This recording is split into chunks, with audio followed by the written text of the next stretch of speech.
यज्ञानम अद्वयम ब्रह्मेति परमात्मेति, इसका अन्वय लगाओ। तत्वविदः माने जो लोग जानने वाले हैं तत्व के, तत्तत्वम उस सार तत्व को, वो क्या है? ज्ञानम अद्वयम, अद्वय ज्ञान है, ऐसा वदंती माने कहते हैं।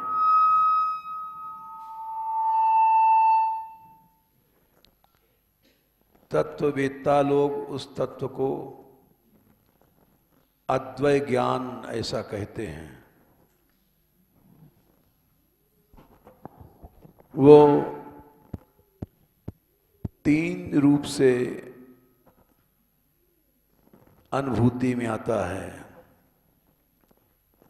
पहला ब्रह्म, इति लगा दिया, मैंने अलग अलग। दूसरा है परमात्मा इति, तीसरा है भगवान इति।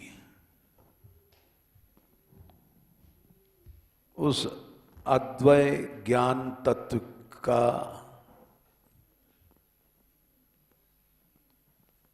संबंध तत्व का कह लो, या अद्वय ज्ञान तत्व को, उसका आविर्भाव तीन रूप से होता है। पहला है ब्रह्म, दूसरा है परमात्मा, तीसरा है भगवान। इसको कई जगह कहा गया। प्रथम स्कंद के 5वें अध्याय में नारद जी ने 33वें श्लोक में कहा है, कुछ संबंध तत्व को जिसका आविर्भाव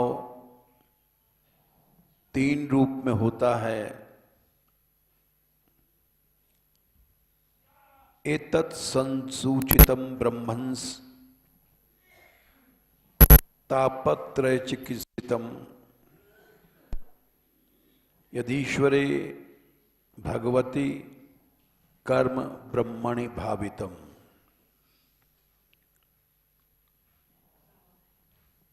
तीन प्रकार के ताप हम लोगों को अनादिकाल से सता रहे हैं, कष्ट दे रहे हैं, देते आए हैं और देते रहेंगे। इसका इलाज क्या है? चिकित्सा।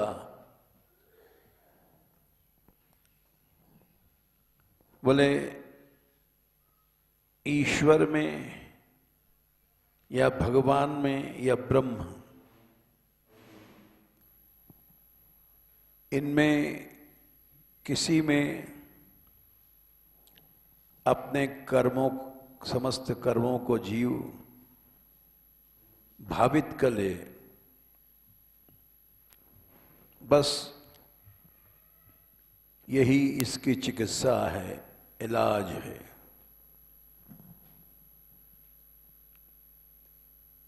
हमारे कर्म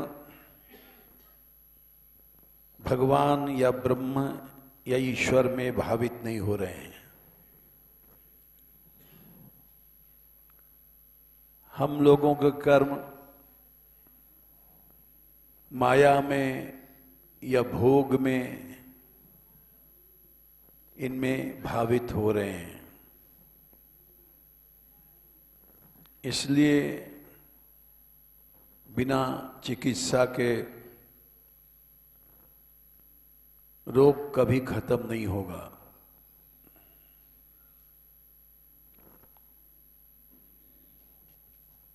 यही एकमात्र इलाज है।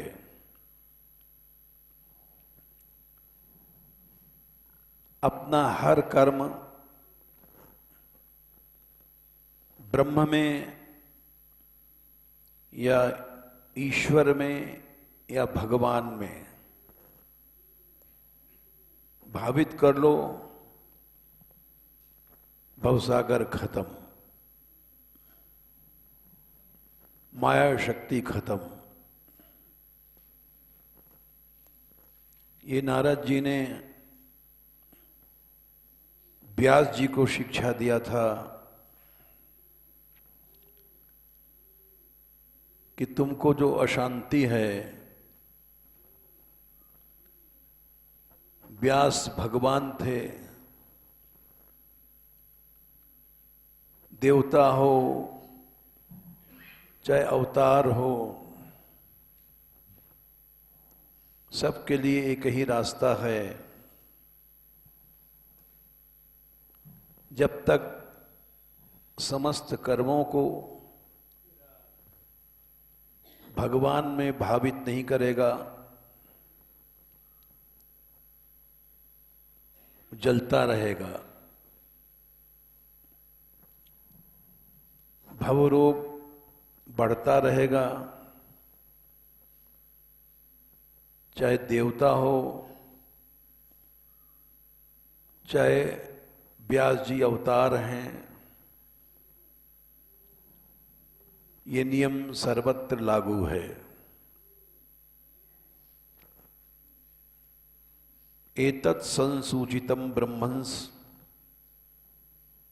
तापत्रय चिकित्सितम यदीश्वरे भगवती कर्म ब्रह्मणि भावितम। 3 नाम दिए गए। ब्रह्म, यहां जो 1-2-11 में वदन्ति तत्तत्व विदस्तत्वम यज्ञानम अद्वयम, जो अद्वय ज्ञान है उसका आविर्भाव पहला है ब्रह्म, दूसरा है परमात्मा, तीसरा है भगवान। ये उस अद्वय ज्ञान संबंध तत्व के आविर्भाव के 3 रूप हैं। अब ये समझो कि तीनों में क्या फर्क है, 3 नाम क्यों दिए गए।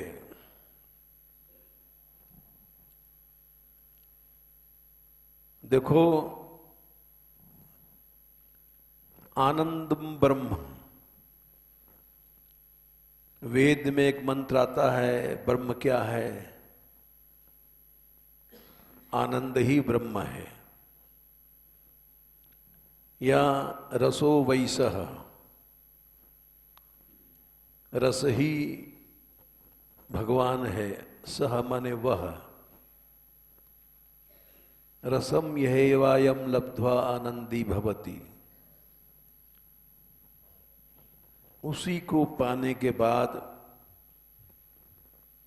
जीव आनंदी भवति, च्वी प्रत्यय है। न आनंदः आनंदः और अनानंदः आनंदी भवति। च्वी प्रत्यय कहते हैं जो चीज अभूत तद्भावे, एक सूत्र है पाणिनि का, जो पहले वैसा नहीं था और फिर वैसा हो गया। अभूत तद्भावे, अभूत माने वैसा नहीं था और आनंद नहीं था, उसको प्राप्त करने के बाद आनंदी भवति।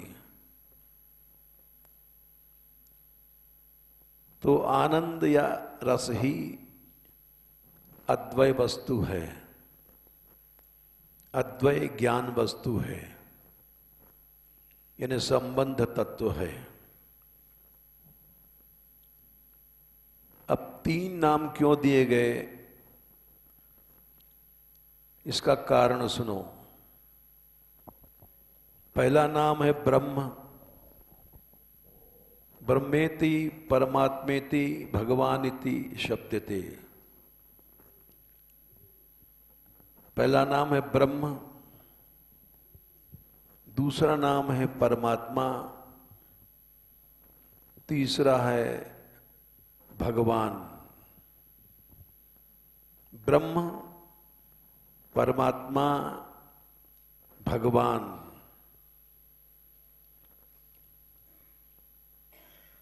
ये 3 नाम क्यों दिए गए? जैसे गूंगे आदमी को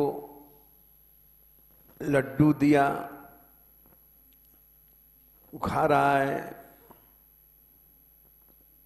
बोल नहीं सकता,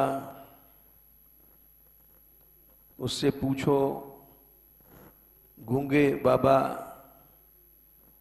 कैसा है, तो ओ मतलब अपने आनंद को इशारे में बताता है, बहुत अच्छा है। आनंद का अनुभव हुआ, लेकिन वो आनंद 2 प्रकार का होता है। एक मूर्त, दूसरा अमूर्त।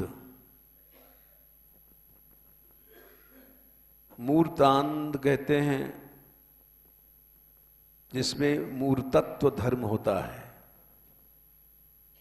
मूर्ति दिखाई पड़ती है, बोलती है। मूर्तत्व धर्म आने से वो मूर्त आनंद हो जाता है, और जिसमें मूर्तत्व नहीं है वो अमूर्त आनंद है। तो अमूर्त आनंद को ब्रह्म कहा गया। उसकी कोई मूर्ति नहीं होती है, वो केवल अनुभव किया जाता है। जैसे लड्डू खाते हैं तो उसका आनंद हमको मिलता है, वो अमूर्त आनंद है। माया में भी यही बात है। विषय भोग में पहले अमूर्त आनंद मिलता है, क्षणिक।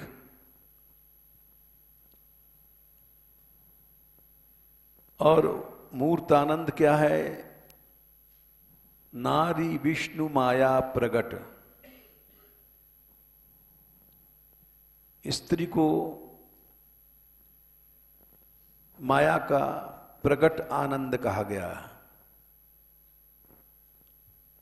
पुरुष के लिए स्त्री, स्त्री के लिए पुरुष। उसको छोड़ना कठिन हो जाता है, क्योंकि स्त्री में मूर्तत्व भी है या पुरुष में शरीरों में, और अमूर्तत्व भी है। मनुष्य स्त्री के पीछे या स्त्री पुरुष के शरीर के पीछे जह्याद यदर्थे स्वप्राणान, अपने प्राणों को छोड़ देते हैं और माता पिता गुरुओं को भी मार डालते हैं। ये बात 7वें स्कंद में कही गई है। जह्याद यदर्थे स्वप्राणान हन्याद वा पितरम गुरुम। 7 स्कंध 14वां अध्याय 12वां श्लोक। मनुष्य माया, नारी विष्णु माया प्रगट, प्रगट माया है। पुरुष के लिए स्त्री, स्त्री के लिए पुरुष। लड़की का ब्याह होता है, माँ बाप, पीहर, सहेली सब छोड़ देती है। क्यों? कि माया का प्रगट विषयानंद उसको मिल गया। मूर्त आनंद है माया का। पुरुष या स्त्री, इसके लिए मनुष्य प्राण छोड़ देता है। हन्याद वा पितरम गुरुम, माता पिता को मार डालता है, गुरु को भी मार डालता है। तस्याम स्वत्वम स्त्रियाम जह्याद, उस स्त्री में या उस पति के शरीर में स्वत्व माने मेरापन जो छोड़ देता है, वो भगवान को जीत लेता है। यस्तेन यजितो जितः, भगवान को जीतने का रास्ता माया का जो मूर्तत्व आनंद है उसको छोड़ना। यही बात कई जगह कही गई। अप्येकात्मनोदाराम नृणाम सत्व ग्रहो यतः। मनुष्य स्त्री में नृणाम स्वत्वग्रह, या स्त्री में पुरुष में स्वत्व मेरापन जो रखते हैं, वो बड़ा कठिन है छोड़ना। ये तो माया के आनंद की बात बताई। अब आगे चलो। ये आनंद तो आनंद नहीं है, आभास है। आनंद का केवल आभास मात्र है दुख। लेकिन उस दुख में सुखाभास होता है। उस सुखाभास में इतनी शक्ति है कि मनुष्य मर जाता है, अपने प्राण छोड़ देता है, माँ बाप को छोड़ देता है, गुरु को छोड़ देता है। जबकि दुख है विषय, विष है, विषाक्त भोजन है। जैसे कोई लड्डू बड़ा मीठा है, उसको खाने वाला मरेगा ही। भीमसेन को दुर्योधन ने विष दिया था। वायुपुत्र थे, इनमें ऐसी शक्ति थी कि कौरव 100 थे, 20-20 को एक साथ पकड़ के नचा देते थे, 50-50 कौरवों को एक साथ पकड़कर घुमाते थे। जब लड़के थे तभी कौरवों ने सोचा कि ये अभी से ही हम लोगों को मारता है, जिसमें ताकत होती है उसमें विवेक नहीं होता। भीमसेन एक साथ 50-50 कौरवों को पकड़ लेते थे लड़कपन में, और उनको छोड़ते नहीं थे। तो सब कौरवों ने सोचा कि अभी ये इसके हाल हैं तो आगे क्या होगा, इसको खत्म कर देना चाहिए। भीमसेन पेटू बहुत थे, खाते बहुत थे। तो दुर्योधन ने सोचा, सबने, कि इसको लड्डू बहुत प्रिय है, लड्डू में जहर दे दो, खत्म झगड़ा। तो बड़े प्रेम से गए भीमसेन के पास, भैया भीम,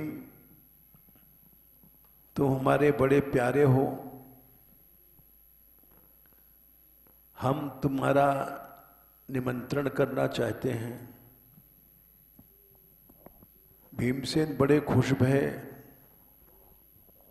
बोले वाह, जैसे हम लोग साधु लोग खुश हो जाते हैं चिट्ठी पा करके, वैसे ही भीमसेन भी खुश हो गए। और गंगा के किनारे, हस्तिनापुर गंगा का किनारा था, वहीं एक कुंज में भीमसेन का निमंत्रण किया और विषाक्त लड्डू बनाए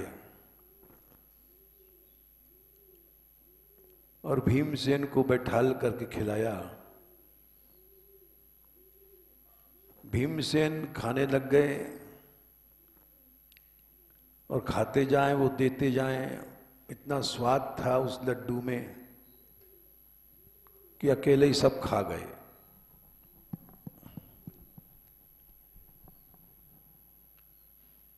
खाने के बाद तीव्र विष था, आंखें उलट गईं, मर गए।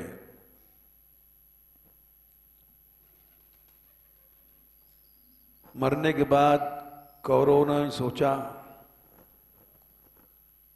अब पता नहीं पड़ना चाहिए किसी को, तो उन्होंने उनका हाथ पांव बांध दिया और गंगा जी के पानी में फेंक दिया कि डूब जाएगा, किसी को पता ही नहीं पड़ेगा कि विष दिया गया। जैसे कोई आदमी मर्डर करता है और मर्डर पता न पड़ पावे, किसी को इस ढंग से करता है। भीमसेन गंगा जी के पानी में डूब गए, लेकिन जाको राखें साइयां, मार सके ना कोय। उस पानी में, वो पानी पाताल तक जा रहा था भगवान की इच्छा से। बह करके पाताल में पहुंचे। पाताल में सर्पों ने काटना शुरू किया। पॉइजन किल्स पॉइजन, जहर जहर को मार देता है। तो सर्पों ने जब काटना शुरू किया, विष तो ऐसा था, अमोघ था। दुर्योधन ने ऐसा विष दिया था जो कभी उतर न पावे। लेकिन सर्पों ने काटना शुरू किया। काटते काटते उस विष ने उनके उस विष को मार दिया और भीमसेन होश में आ गए। होश में आने के बाद उनमें शक्ति तो थी, उस सर्पों को पटकने लग गए, पटक पटक के पिछाड़ने लग गए। अब सब सर्प घबराए, ये कौन आ गया,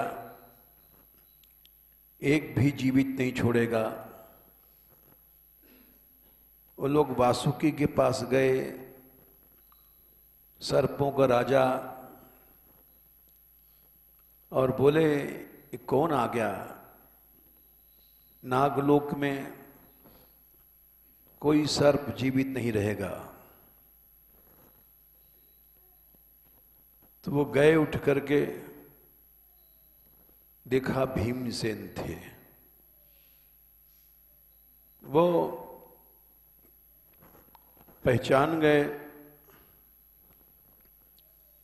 और भीमसेन को रोका, तुम हमारे रिश्तेदार लगते हो, उसी संबंध से नाना लगते थे, तुम ऐसा क्यों करते हो। भीमसेन ने कहा कि मैं क्या करूं, ये मुझे काट रहे थे। तो वासुकी जी बोले ये इसी से तुम बच गए हो, नहीं बच नहीं सकते थे। ऐसा तीक्ष्ण विषय था, विष था कि पृथ्वीलोक में इसको कोई उतारने वाला नहीं था। ये तो हमारे सर्पों ने ही तुमको जीवन दान दिया है, ये तुम्हारे जीवन दाता हैं, इनको नहीं मारो। भीमसेन बोले ठीक है, हम इनको नहीं मारेंगे, लेकिन हमारे शरीर में आग जल रही है। एक तो उस विष से दूसरे सर्पों ने काटा, इस विष से हम कैसे इस आग को, और उसके कारण भूख लगी है, हम कैसे जिएंगे। उन्होंने कहा इस नागलोक में कुंड हैं अमृत के, उससे तुम बच जाओगे। भीमसेन ने कहा ठीक है, तो लाओ। वासुकी जी ने कहा ये तुम्हारे सामने कुंड है, तुम जितना पी सको पी लो। घड़ा बड़ा से क्या उनका काम चलता, वो कुंड में ही मुंह लगा दिया उन्होंने, 8 कुंड पी गए। 8 कुंड पीने के बाद फिर डकार लिया, स्वस्थ भय और बोले अब हमारा शरीर ठीक है, न गर्मी है, न भूख है, न नशा है, अब हम जाना चाहते हैं। वासुकी जी ने उनको भेज दिया, ये गंगा किनारे प्रकट हो गए और उन्होंने आकर के पांडवों से मिले और बताया कि ऐसे ऐसे हमको विष दिया गया था, हम नागलोक पहुंच गए थे, वहां मामा जी ने 8 कुंड पिलाया अमृत का, तब इसकी गर्मी शांत भई। तो पांडवों ने कहा कि भैया इस बात को किसी से कहो मत। क्यों? हम लोग पराधीन हैं, हमारे बाप तो है नहीं, पांडु मर गए बहुत पहले, धृतराष्ट्र ने हमको पाला पोसा, अभी हम लोग अधीन हैं, तुम इस बात को कहोगे फिर मारने का प्रयत्न कोई दूसरा ही लोग सोचेंगे, इसलिए इसको कहो मत। उन्होंने समझ लिया कि बात तो सही है, हम कहेंगे फिर खतरा है, दूसरे ढंग से मारने की सोचेंगे, तो इसलिए वो बात गुप्त रही। इसी को आचार्यों ने कहा है कि हम लोग विषाक्त भोजन कर रहे हैं, विषय विष हैं, ये अनंत काल तक को हमको मार डालते हैं, लेकिन मीठे ऐसे लगते हैं कि भीमसेन की तरह सब लड्डू खा जाते हैं, विषय छूटता नहीं है। तो ये उसमें भी रामायण में कहा गया, नारी विष्णु माया प्रगट, पुरुष के लिए स्त्री का शरीर, स्त्री के लिए पुरुष का शरीर, ये मूर्त रूप धर के आता है, मूर्तानंद है। और जो विषयानंद है वो अमूर्त है, अनुभव में होता है, लेकिन मनुष्य समझता है कि स्त्री के शरीर से ही आनंद है, स्त्री समझती है पुरुष के शरीर से ही आनंद है। नारी विष्णु माया प्रगट, प्रगट माने मूर्तत्व धर्म आ जाने से न पुरुष स्त्री को छोड़ता है, न स्त्री पुरुष को छोड़ती है, क्योंकि उसमें मूर्तत्व धर्म आ गया। इसी तरह से आगे चलो, भगवान का जो आनंद है उसमें 2 उसके रूप हैं, मूर्तत्व अमूर्तत्व। जब भगवान में मूर्तत्व धर्म आ जाता है तब वो भगवान बन जाता है, और जो अमूर्तत्व रूप है वो ब्रह्म है। इसको समझाने के लिए आचार्यों ने विषाक्त भोजन का उदाहरण दिया कि जैसे भीमसेन सब लड्डू खा गए, एक भी उन्होंने छोड़ा नहीं। वैसे ही मनुष्य जीवन की अंतिम श्वास तक भोग भोगना चाहता है,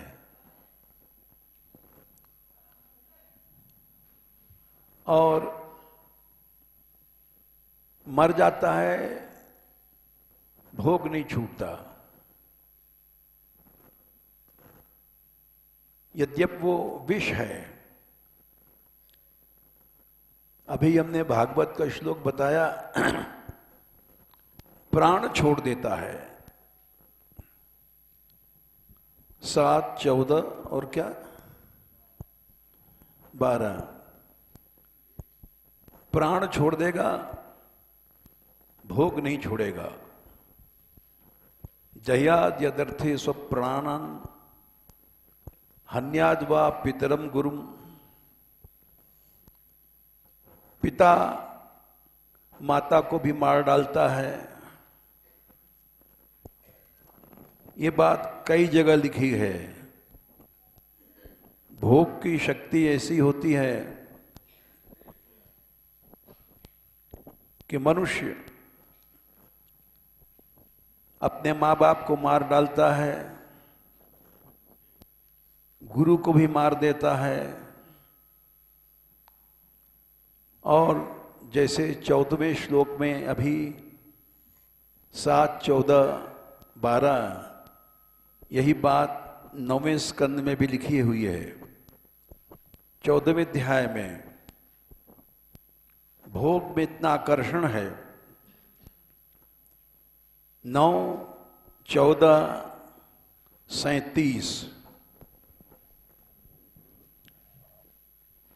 स्त्रियों ह्य करुणा क्रूरा दुर्मर्षा प्रिय साहसा घ्रंत्यल्पार्थे भी विश्रब्धम पतिम भ्रातरम अप्युत।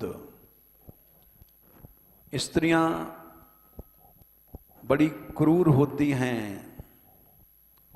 प्रिय साहस, भोग के पीछे इतना हिम्मत कर लेती हैं, घ्रंति मार डालती हैं, पति को भी मार देती हैं। विश्रब्धम, जो विश्वास करता है अपनी स्त्री पर, और सगे भाई को भी मार डालती हैं। ये सब गलत नहीं लिखा है। कुछ साल पहले एक घटना यहीं ब्रज में घटी, आसपास, नाम नहीं बताएंगे। एक स्त्री ने, लड़की ने अपने पति को ही मरवा दिया।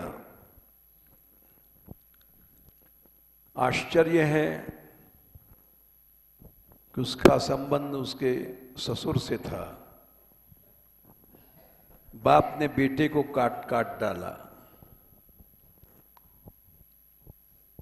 और बहुत दिन बाद पता पड़ा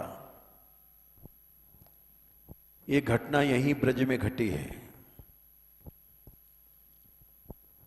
भाई को मारने की घटना मथुरा में घटी है। ये सब जो लिखा है सब सही है। घ्रंत्यल्पार्थे भी विश्रब्धम पतिम भ्रातरम अप्युत। क्योंकि नारी विष्णु माया प्रकट, ये माया का प्रकट आनंद है स्त्री या स्त्री के लिए पुरुष। उसको छोड़ना भगवान को जीतना है। यस्तेन अजितः जितः। इस आकर्षण को जो छोड़ देता है वो भगवान को जीत लेता है।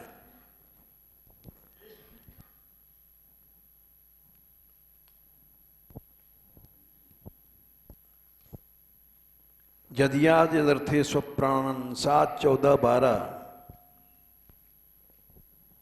प्रकट माया को जीत लिया उसने, क्योंकि माया का प्रकट रूप है शरीर, मूर्तानंद है।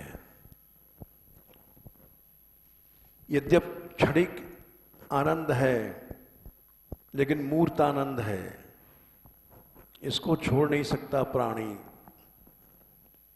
जो छोड़ देता है तो भगवान उसके ऋणी हो जाते हैं। देखो इसका भी प्रमाण बता देते हैं। बहुत से लोग ये समझते हैं कि साधु बनना बेवकूफों का काम है। भोग छोड़ते हैं, माँ बाप छोड़ते हैं, जमीन जायदाद छोड़ते हैं। गोपियों ने कहा है भ्रमर गीत में,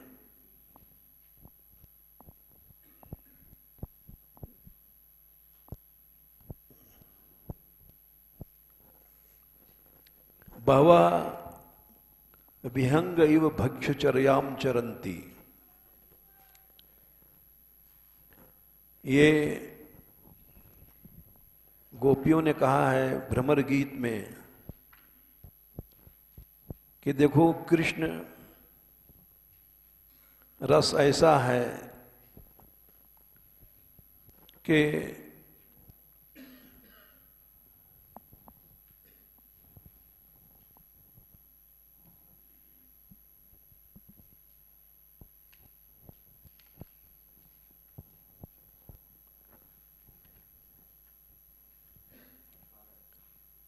हाँ 47 का 18 दशम स्कंद। यदनुचरित लीला कर्ण पीयूष विप्रुट सकृत अधन विधूदक ध्वद्म धर्मा विनिष्ठा सपति गृह कुटुंबम दीनमुत्सृज्य दीना बहव ये विहंगा भिक्षुचर्याम चरंती। गोपियां कहती हैं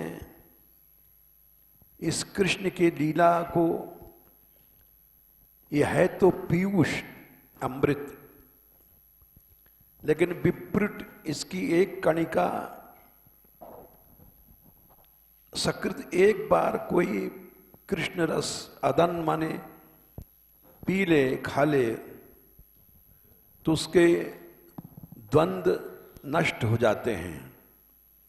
विधूत द्वंद्व धर्मा, राग द्वेष नष्ट हो जाता है। विषयों से राग, विषयों के अप्राप्ति में द्वेष, ये दो हैं द्वंद्व, ये आदमी को पकड़े हुए हैं। ये दोनों नष्ट हो जाते हैं भगवान के एक बूंद आस्वादन से।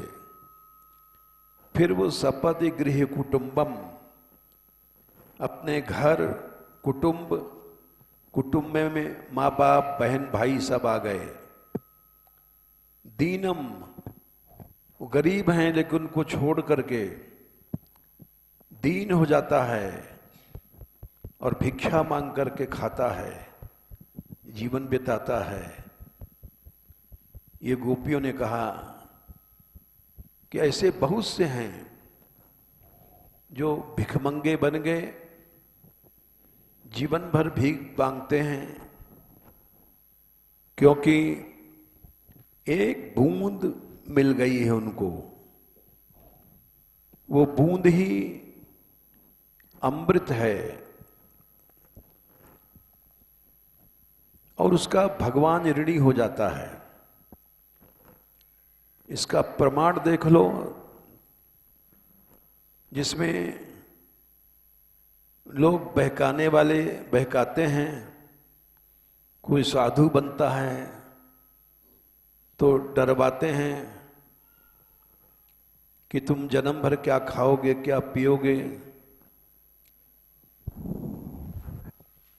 तो भगवान ने कहा दशम स्कंद में 32वें अध्याय में 21वां श्लोक। हे गोपियों, तुमने मेरे लिए छोड़ा एवं मदर्थोर्जित लोक वेद। मद मने मेरे, अर्थ मने लिए, उज्जित मने छोड़ा है, लोक मने संसार, वेद मने वेद के धर्म, माता पिता ये सब ईश्वर हैं। तुमने मेरे लिए छोड़ा, लोक छोड़ा यानी संसार का भोग, और वेद छोड़ा, माता पिता आदि, स्वानाम माने और भी जो तुम्हारे मनुष्य छोड़ता है, कुटुंब, परिवार, नातेदार, रिश्तेदार, ये स्वानाम में है। तो इसलिए मैं ऋणी हो गया हूं। मैं यहां से तुमको छोड़ के चला गया था। मई अनुवृत्तये, कि तुम्हारा मन मेरे में रहे। तुमने इतना त्याग किया, ऐसा नहीं है कि फिर तुम निराश चली जाओ। मैं परोक्ष रूप से तिरोहित माने छिपा हुआ तुम्हारा भजन कर रहा था। इस विश्वास पर हम लोग चले हैं, ये समझ लो सब लोग। जब मनुष्य त्याग के साथ, सच्चाई के त्याग, ऐसा नहीं झूठा त्याग, हम हैं त्यागी लेकिन लड्डू दास पेड़ा दास हैं, अठन्नी चवन्नी दास हैं पैसे के लिए, ये नहीं। उज्जित सच्चा त्याग होना चाहिए। तो भगवान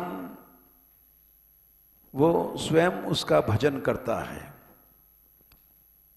परोक्ष दिखाई नहीं पड़ता। भगवान के लिए जब मनुष्य त्याग करता है तो परोक्ष रूप से भगवान तिरोहित माने छिप करके उसका भजन करता है। मां माने नहीं, असूय तुम माने तुम दोष मुझ में मत दो, तुम तो हमारी प्यारी हो, प्रियम प्रिया, मैं तुम्हारा प्यारा हूं और तुम्हारे इस त्याग का मैं ऋणी हूं। 22वां श्लोक। न पारे हम निर्बद्ध संयुजाम, तुम्हारा संयोग निर्बद्ध है, कोई हेतु लेकर के संयोग नहीं हुआ है। हम तुम्हारे इस ऋण को न माने नहीं, पारे माने समर्थ नहीं हूं चुकाने के। तुमने मेरा भजन किया, दुर्जर गृह श्रृंखला, गेह श्रृंखला माने घर की आसक्ति, दुर्जर माने हम लोग मर जाएंगे, चिता पे फूक जाएंगे, आसक्ति नहीं फूकती है।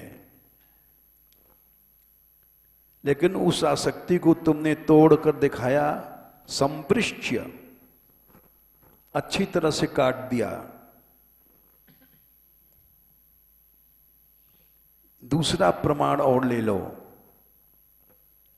ये तो कहोगे गोपियों के लिए है, मनुष्य रास्ता निकाल लेता है बचत का।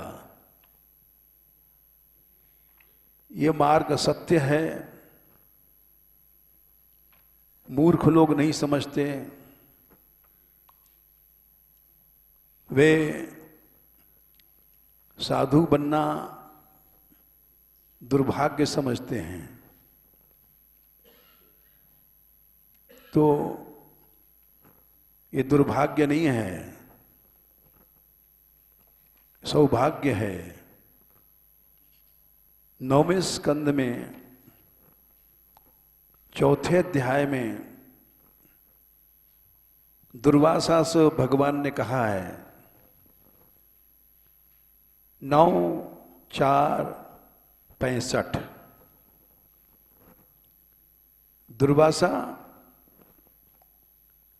दुर्वासा जी शंकर हैं।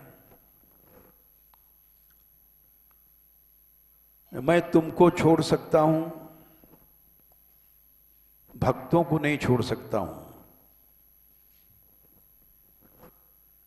कैसे भक्त? 64वां श्लोक पहले समझ लो। बहुत से साधु लोग इसको रटते हैं। भगवान 63 से चलो, भक्तों के अधीन हैं, अस्वतंत्र गुलाम की तरह हैं। साधुओं ने उनके हृदय को पकड़ लिया और भगवान बोले, इन भक्तों के बिना ना हम आत्मानम आशा से, मैं अपनी भी आशा नहीं करता। भगवान इतना ऋणी हो जाता है, मत भक्तई साधुभीर बिना, लक्ष्मी को भी मैं नहीं चाहता। श्रियम चात्यंतिकीम ब्रह्मण येषाम गतिरहम परा। कैसे भक्त जिनकी परागति मैं ही हूं, इसी जन्म में भगवान को जीत लेता है भक्त। अगर भगवान को ही परागति बना ले, हम जैसे लोग बना नहीं पाते, लड्डू पेड़ा दास बने रहते हैं, अठन्नी चवन्नी दास बने रहते हैं, साधु बन करके रुपया पैसा संग्रह करते हैं, घर बेकार में छोड़ा। भगवान को जीतने का रास्ता मिल गया था, लेकिन भगवान को परागति नहीं बना पाए। परागति कैसे बनता है? 65वां श्लोक देखो। जो लोग दारा, स्त्री, अगार, महल दुमहले मकान, पुत्र बेटा बेटी, आप्त माने माता पिता, और प्राणों को भी, वित्त माने पैसा, इमम माने इस संसार को, परम माने परलोक कि मर के कहां जाएंगे, सब छोड़ दिया। इसको परागति कहते हैं। साधु बने तो ऐसा बने कि भगवान को जीत ले। परागति में अगर पहुंच जाओगे तो भगवान की प्रतिज्ञा है, ये दारागार पुत्राप्तान प्राणान वित्तमिमं परम हित्वा, इनको सबको छोड़ करके माम शरणम याता, मेरे शरण में आया है। कथम तांस त्यक्तुम उत्सहे, मैं उनको कैसे छोड़ सकता हूं, क्योंकि उनकी परागति में ही है। मई निर्बद्ध हृदया साधव समदर्शना, उनका हृदय मेरे में बंध गया है, हमारा नहीं बंधा है। हम तो लड्डू दे करके, बर्फी दे करके मुंह में पानी आ जाता है। मेरे में उनका हृदय बंधा हुआ है। साधु हैं, मुझको वश में कर लेते हैं, जैसे सती स्त्रियां पति को वश में कर लेती हैं। वो इतने बड़े त्यागी होते हैं। मत सेव्या, मेरी सेवा से चारों प्रकार की मुक्तियां आती हैं, उनको नहीं ग्रहण करते हैं। कुतोन्यत काल विद्रुतम, फिर सारा संसार, यह संसार क्या गरीब क्या राजा, सभी काल का खाजा। गरीब हो चाहे राजा हो, काल का कलेऊ है। काल विद्रुतम माने काल खा जाता है सारे संसार को। क्या गरीब क्या राजा, सभी काल का खाजा। ये सारा संसार, इसकी क्या चलाई, चारों प्रकार की मुक्तियां जो बताया गया है, सालोक्यादि चतुष्टयम, ये चारों प्रकार की मुक्तियां क्या हैं कल बताएंगे। आज तो सिर्फ यही बताया कि वो अद्वय ज्ञान तत्व मूर्त रूप में भगवान है, अमूर्त रूप में ब्रह्म है। जय श्री राधे।